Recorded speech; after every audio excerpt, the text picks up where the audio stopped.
अस्सलाम वालेकुम नाजरीन, इमरान खान साहब ने कल खिताब किया। दाएं बाएं बिठा के जो वज़राए आला थे उनके सामने ये कह दिया कि मैं 23 तारीख को असम्बलियाँ तोड़ दूंगा, लेकिन अपने बहुत बड़े खिताब में उन्होंने ये कह दिया।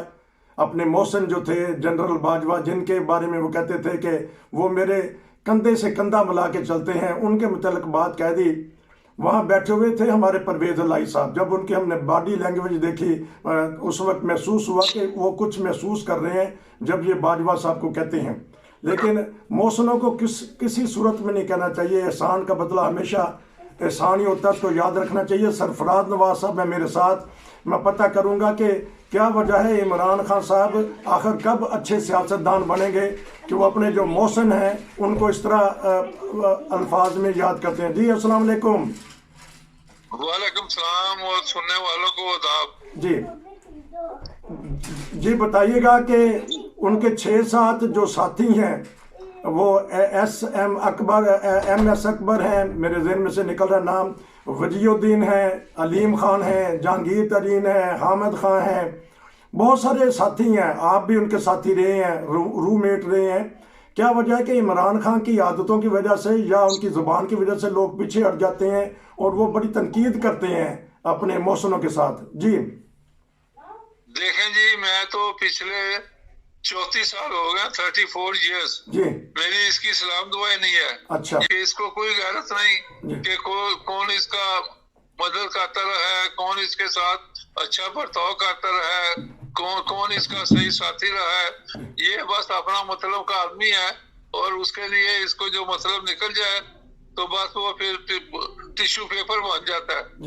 तो ये मैं आपको बता दूं कि 1985 जब मैं एमपीए था, तो vice chairman Punjab sports board, और उस वक्त मैं इसको फिर ये मुझे मिलता था, मैं पहले तो इसको मियां नवाशी के पास ले गया कि मियां साहब इसको एक प्लॉट दे दो।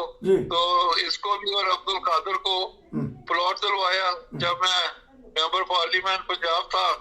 और उसके बाद फिर मैंने इसने कहा कि मुझे परवेज और चौधरी शुजात से मिलवा दो। मैं इसको वहां ले गया, वहां डीजी हेल्थ बैठे हुए थे और ये उसका अस्पताल का प्रोग्राम बन रहा था और उसको मिलना भी जरूरी था डीजी हेल्थ से। तो मैं फिर चौधरी साहब के घर ले गया, वहां इनको मुलायम हुआ और गपशप जो हुई और डीजी हेल्थ से भी डिस्कशन हुई अस्पताल के बारे में। तो उसके बाद फिर एक दिन मियां नवाशी साहब ने इसको पूछा कि तुम चौधरी शुजात को क्यों मिलने गए हो, परवेज को इख्तिलाफ था इनका। कहता है मुझे सरफराज नवाज जबरदस्ती ले गया है। अब आप देखें इस तरह के ये झूठ जिस तरह बोलता है। और उसके बाद फिर ये इसके ऊपर तो मैं इतनी मेहरबानियां की हैं तो इसको कोई एहसास नहीं है। ये क्रिकेट से रिटायर हो गया, मैं जल्द से जुलूस करवाता था, एमपीए था। और इसके बाद फिर मैंने एक दिन पीर फगाड़ा साहब की शादी थी बेटी की, वहाँ मैं भी इनवाइटेड था।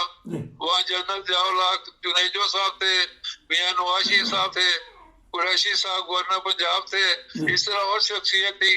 तो मैंने जनरल जियाउल-हक से कहा, एक जगह पे सारे इकट्ठे हुए, मैंने कहा जनरल साहब एक मैंने रिक्वेस्ट करनी है।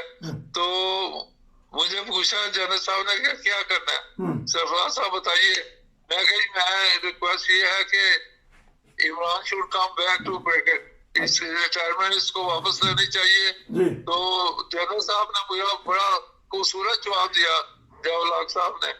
उन्होंने कहा कि सरफराज साहब, जिस आदमी को खुद ही शर्म ना हो, आप और मैं क्या कर सकते हैं। बाकी आप पीर साहब से कहें कि ये दुआ करें, अच्छा, तो शायद वहाँ बन जाए। तो ये फिर उसके बाद मैं घर पहुंचा तो ये मेरे घर फौरी तौर पे आया। तो कहता है क्या मेरी बात हुई है। मैंने इसको फिर सारा बताया कि तुम मेरे पीछे लगे हुए थे पिछले 5-6 माह से, तो अब माशाल्लाह तुम्हारा मामला ठीक हो जाएगा। फिर जियाउल-हक ने एक फंक्शन किया, इसको बुलाया और भी लोग थे, तो वहाँ फिर ऐलान हो गया कि ये वापस आ गया क्रिकेट में। उसके बाद अब आप देखें अलीम खान ने इसके ऊपर क्या खर्च नहीं किया। उसके बाद फिर आप जहांगीर तरीन का देख लें, اس کے ساتھ جو اس نے جاتی کی، اس کو جیل میں ڈالنے لگا تھا، یہ کرنے لگا، اس نے سارا اس کا وہ جو ATM کہتے ہیں بنا ہوا تھا، تو اس کے بعد ہیلی کاپٹر، جہاز، میں یہ کیا آپ کو چیزیں بتاؤں. اور کرکٹ کے زمانے میں بھی یہ لوگوں سے مانگتا چیز رہتا تھا. ایک دفعہ کی بات ہے، کرکٹ میں آسٹریلیا کے اندر تھے ہم، اور 13ویں یا 14ویں فلور پہ ہم ٹھہرے ہوئے تھے، اور یہ اس کے دوست آتے تھے، میں اس کا روم میٹ تھا. تو کیا گھاس سی ہوتی تھی، تو شیشے کھول نہیں سکتے تھے کیونکہ وہاں خودکشی ہوئی تھی اس طرح اتنے فلور سے. تو میں نے پھر مینیجر کو کہا کہ جی اس کے دھوئیں سے مجھے نشہ سا ہو جاتا ہے، تو میرا روم اس سے چینج کر دے. اس نے میرے سے بڑا اعتراض کیا کہ یار یہ آپ نے، میں کہا یار میں ایسے ٹپسی سا ہو جاتا ہوں تو میں دعا نہیں برداشت کر سکتا. تو آپ کو اس میں اعتراض کیا، یا باہر جا کے پھر ایک گراؤنڈ میں چلے گئے ہوٹل کی باہر. تو بہرحال معاملہ طے ہو گیا کہ ٹھیک ہے اگر آپ کو یہ ہے تو پھر بدل لیتے ہیں. تو اس طرح کی تو یہ چیزیں ہوتی نہیں ہے نا.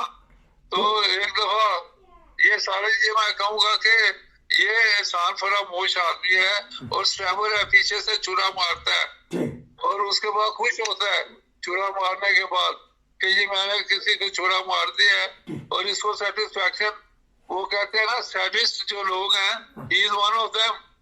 اور اس کے بعد یہ اب لوٹ مار جو اس نے شروع کی ہے، میں دیکھے 3-4 سال سے آپ کے بھی اور دوسرے پروگراموں میں سوشل میڈیا پہ یہ بار بار کہتا رہا ہوں کہ اس سے دور رہے، بچ کے رہے. یہ بڑا نہایت کرپٹ تھا.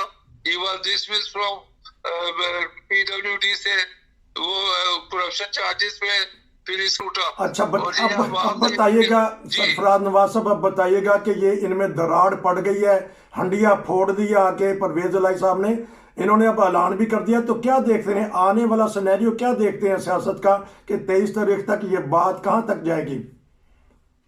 دیکھیں اب تو میاں شہباز شریف صاحب پرائم منسٹر صاحب نے اجازت دے دیا ہے پنجاب والوں کو، PML جو PDM ہے ان کو اجازت دے دیا ہے کہ یہ آپ نو کانفیڈنس لے کے آئے. اور اس کے بعد ایک تو نو کانفیڈنس ہے، اور چودھری شجاعت جو ہے وہ مین رول ادا کریں گے. زرداری صاحب بڑے شاطر انسان ہے، سمجھدار ہے، اور وہ جو میرا خیال ہے کہ زرداری صاحب کا بھی بہت بڑا رول ہوگا تھرو چودھری شجاعت. اور ابھی میرا خیال ہے کہ کچھ جو چودھری شجاعت کی طرف لوگ کیوں کے ہیں وہ واپس جا رہے ہیں. اور ایک تو یہ معاملہ ہوگا کہ 5-6 آدمی جو ان کے ہیں ادھر چلے جائیں گے. اور اس کے بعد پھر چودھری شجاعت صاحب جو واضح ہو گیا ہے عدالت میں بھی کہ یہ پارلیمانی جو لیڈر ہے وہ ہیڈ نہیں ہے، ہیڈ لیڈ جو ہے وہ پارٹی کا پریزیڈنٹ ہی ہے. تو ایک تو یہ معاملہ، اور اس کے بعد پھر جو دوسرے اپوننٹ کے لوگ ہیں، کئی لوگ تو وہ نہیں چاہتے کہ یہ ہماری تنہائیں جائیں. اور اس کے سب سے بڑی بات ہے جو آن گوئنگ پروجیکٹس ہیں اس میں اربوں روپے لوگوں کو ملے ہوئے ہیں. تو اس کے بعد یہ پروجیکٹ میں مکمل کرنے ہیں. اس سے بھی بڑی میں آپ کو ایک اندر کی بات بتاؤں کہ عمران خان پریشان اس وجہ سے بھی ہے کہ جو راوی پروجیکٹ بن رہا ہے کھربوں روپے کا، وہ چودھری پرویز الہی ایز اے چیف منسٹر وہ اگر سائن کریں گے تو وہ پروجیکٹ جو اپروول ہوگی اس افراچون بھی پروجیکٹ وہاں اربوں روپے کے بن رہے ہیں. اب اس یہاں آ کے میرا خیال ہے کوئی گنڈی پھنسے گی. اور اس کے بعد میرا خیال ہے کہ یہ گورنر راج کا بھی پھر معاملہ بیچ میں آ رہا ہے. اب یہ معاملے سارے جو ہوں گے اور عدالت مین رول ادا کرے گی، وہ اب یہ دیکھیں کہ عدالتیں اب کیا کرتے ہیں. لیکن جنرل باجوہ کے متعلق اس نے جو بکواس کی ہے، میں اس کو لعنت ڈالتا ہوں. اتنا شرف لکھنے کا تھا جنرل باجوہ صاحب کی، اور اب یہ فوج کے اوپر کہ جانور ہے اور جانور نیوٹرل ہوتا ہے اور چوکیدار بنا دیا تقریروں میں. اور 1 سال سے میں اس کی یہی تقریریں سن رہا ہوں. کم از کم کوئی تقریر ہی بدل لو. ہر روز 1 سال میں کان پاک گئے تقریر سننے، اب سننا ہی نہیں چاہتے کہ وہ ہر روز چور ہے پران ہے. اور بھائی آپ اتنے بڑے چور خود نکلے ہو، اور بیگم صاحبہ رکھی ہوئی ہے، उससे बड़ा अब जो चोर कौन निकलेगा। तो अच्छा, ये और एक उनकी ये बताइएगा, बड़ा जो है, ये बताइएगा जी। कि अब चौधरी बरादरान जो उनसे हैं, जो मुनस इलाही हैं, चौधरी परवेज इलाही हैं, वो पीछे हट जाएंगे? अब ऐसा ये 2-3 मिनट में जवाब दे दीजिएगा। देखें, जो मेरा तजर्बा इमरान का, इसने मुझे उस्ताद माना हुआ है और किताब में लिखा है जी आज से कई साल पहले कि सरफराज नवाज मेरा उस्ताद है जी और हर चीज मैंने इससे सीखी है। जी तो मैं ये चौधरी परवेज को ये मशवरा दूंगा, बल्कि नसीहत करूंगा जी, कि इसके ऊपर बिल्कुल एतबार न करें। ठीक, जब ये अपना इलेक्शन के वक्त आएगा, हो सकता है परवेज इलाही को अपना सीटें ना उतनी दे, अगर देगा भी तो ये प्राइम चीफ मिनिस्टर आइंदा जो है अपना लेके आएगा। ठीक, तो मेरा ख्याल है कि चौधरी साहब अभी इससे पीछे हट जाए और जो पार्लियामेंटेरियन चाहते हैं जी उसके मुताबिक अभी चले। और जैसे चौधरी साहब ने टीवी के ऊपर पहले कई बयान में कहा है कि ये हम कुछ मार चाहते हैं और उसके बाद इलेक्शन जो है हो सकता है 1 साल से भी ज्यादा आगे बढ़ा दिए जाएं। तो ये मेरा ख्याल है कि अच्छा चौधरी साहब को सूट करता है और अवाम को सूट करता है, और जो ऑन गोइंग प्रोजेक्ट्स हैं इलाके में वो सबसे ज्यादा जरूरी है। वो इसके लिए मैं कहूँगा कि चौधरी साहब को इसके ऊपर गौर करें और समझाएं। इस बीमार करके फारिग हो गए हो और अब लोगों को जो इलाके में काम हो रहे हैं वो तो मुकम्मल कर लेने दो। तो बहुत ये मैं कहूँगा कि ठीक, इसके ऊपर चौधरी साहब को डट जाना चाहिए। डट और मुनस इलाही ने भी अब इससे मुंह मोड़ लिया है, पहले तो वो नहीं मोड़ रहा था और बाप को समझा रहा था। अब मेरा ख्याल है बाप बेटा इकट्ठे हो गए हैं इमरान के, मेरा ख्याल है दूरी इनकी हो जाएगी। बहुत बहुत शुक्रिया, आपने 2 ब्रेकिंग न्यूज़ दी। इंशाल्लाह फिर आपसे दोबारा रब्ता करेंगे। सरफराज नवाज साहब, आपका शुक्रिया। नाज़रीन, देखते रहिए रोशन टीवी इंटरनेशनल को। नसीर को इजाज़त दीजिए। अस्सलाम वालेकुम।